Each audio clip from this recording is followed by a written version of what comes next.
भोपाल के राजा भोज एयरपोर्ट पर यात्रियों के लिए बड़ी सुविधा शुरू हो गई है। केंद्रीय नागरिक उड्डयन मंत्री किंजरापू राममोहन नायडू ने राजकोट से वर्चुअली माध्यम से भोपाल एयरपोर्ट के नए डोमेस्टिक अराइवल हॉल, डिजी यात्रा सुविधा और आधुनिक फायर स्टेशन का लोकार्पण किया।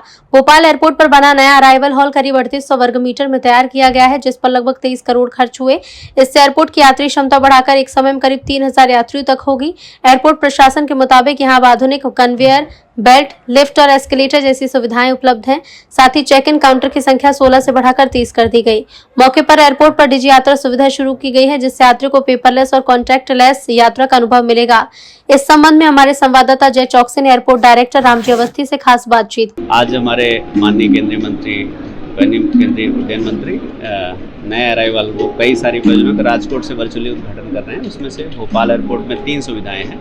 एक जो नया अराइवल आप देख रहे हैं और इसके अलावा एक फायर स्टेशन आपको इसमें से दिखाई पड़ रहा है। साथ ही साथ जो है डिजी यात्रा जो ट्रायल वर्जन में चल रहा है तो उसका फार्मल लॉन्च है। अराइवल हॉल में काफ़ी सहूलियत होगी कि धीरे धीरे करके पैसेंजर की संख्या भोपाल एयरपोर्ट में भी लगातार बढ़ती जा रही है। अभी होता क्या था कि सिटी साइड कंजेशन हो जाता था, क्योंकि सिटी साइड में कई बार हमारा क्योंकि एलिवेटेड लेवल पे दोनों लेवल एक ही थे, अराइवल और डिपार्चर थे, तो अगर 2-3 फ्लाइट एक साथ हो जाती थी तो डिपार्चर और अराइवल का मिक्स होने के कारण पैसेंजर्स को काफ़ी असुविधा होती थी। क्योंकि अराइवल अब नीचे फ्लोर पे आज से हो जाएगा माननीय उद्घाटन के पश्चात, जिससे कि ऊपर के एरिया डिपार्चर का खाली हो जाएगा। नीचे अराइवल क्योंकि ग्राउंड लेवल पे है तो यहाँ पे किसी प्रकार की वॉकिंग डिस्टेंस में कार पार्किंग है। सामने के 5-5 लेन बना के रखे हैं हमने। सामने बहुत सारा एरिया कवर्ड एरिया है, जिसमें कि सिटी साइड का कंजेशन ऑलमोस्ट खत्म हो जाएगा।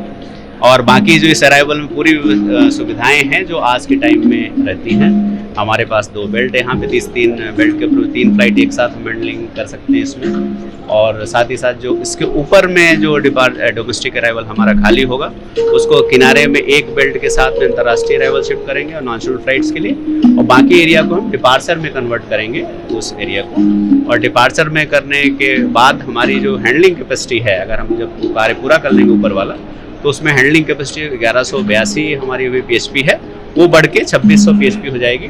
और जो हमारी total capacity annual capacity building की है अभी 2.5 मिलियन पर एनम है, वो बढ़कर 3.6 मिलियन पर एनम हो जाएगी after that reconfiguration of that departure hall. ये जो इसके बाद लगभग 1 साल उसमें से लगेगा।